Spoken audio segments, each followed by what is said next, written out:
All right, here we go. Unit 3, not Section 4, Section 6, actually. Isosceles and equilateral triangles. Theorems and postulates and corollaries. Oh my.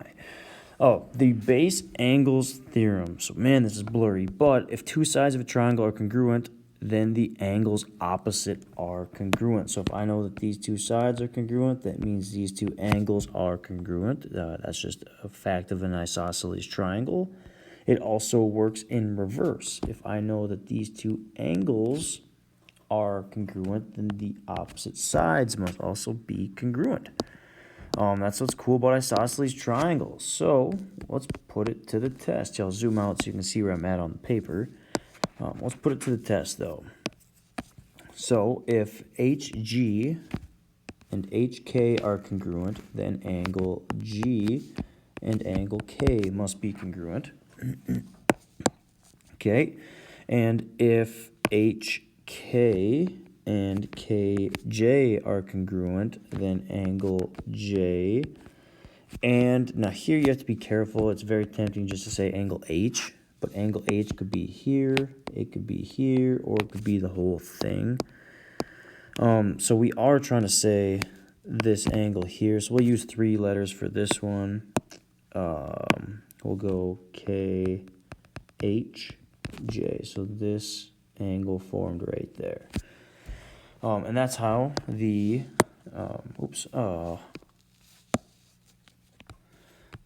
that is how the base angles theorem would work. For example, we could go the other way as well. If I tell you that angle G and J are congruent, so you got to go out to the opposite side. So that means that FJ and FG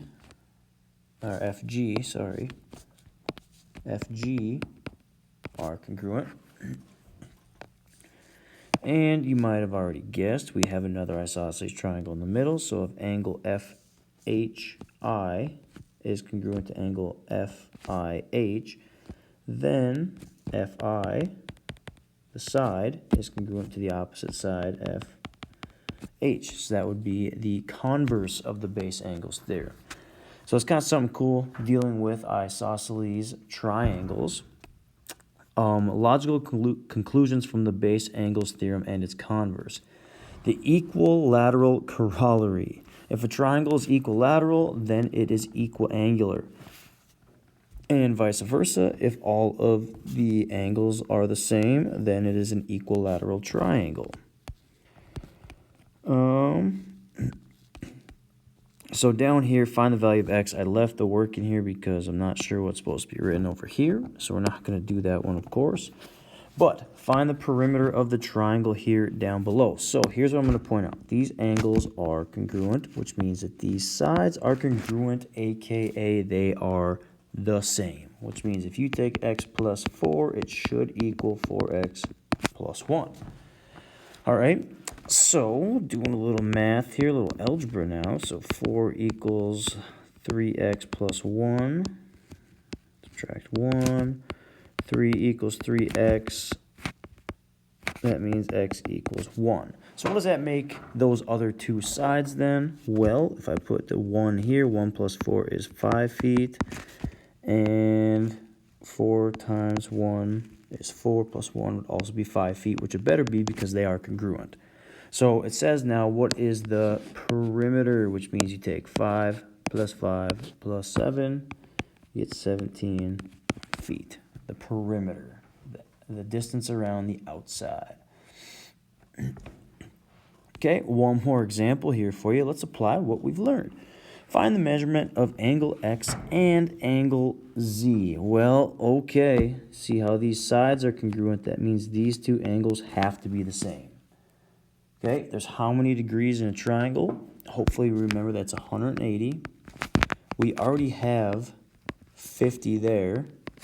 So that leaves 130 left to split up between this angle and that angle. So 130 divided by 2 would be exactly 65, oops, almost did percent, 65 degrees. And because they're both the same, that means if we're going to write it out properly, the measure of angle x equals 65 degrees, and the measure of angle z equals 65 degrees.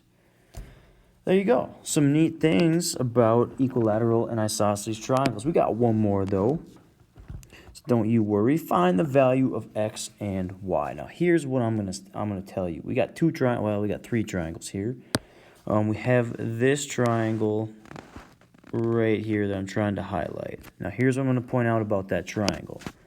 This angle, and that angle are all congruent, which means this side, and that side are all congruent. It's equilateral triangle. That is what we're saying right here. The converse to the equilateral corollary. Sound really smart saying that word, corollary.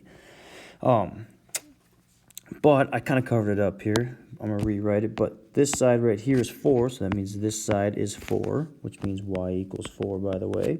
It also means that this side right here is 4. So let me erase all of that now. So we know that y is 4, so all the sides of the equilateral triangle are 4. But guess what? Okay, we have another triangle here.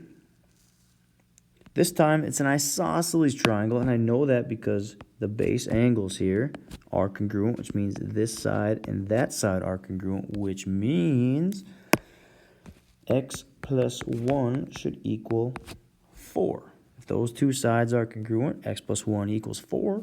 Subtract 1, and x equals 3. So all kinds of cool things that we're getting into now with triangles and isosceles and equilateral triangles.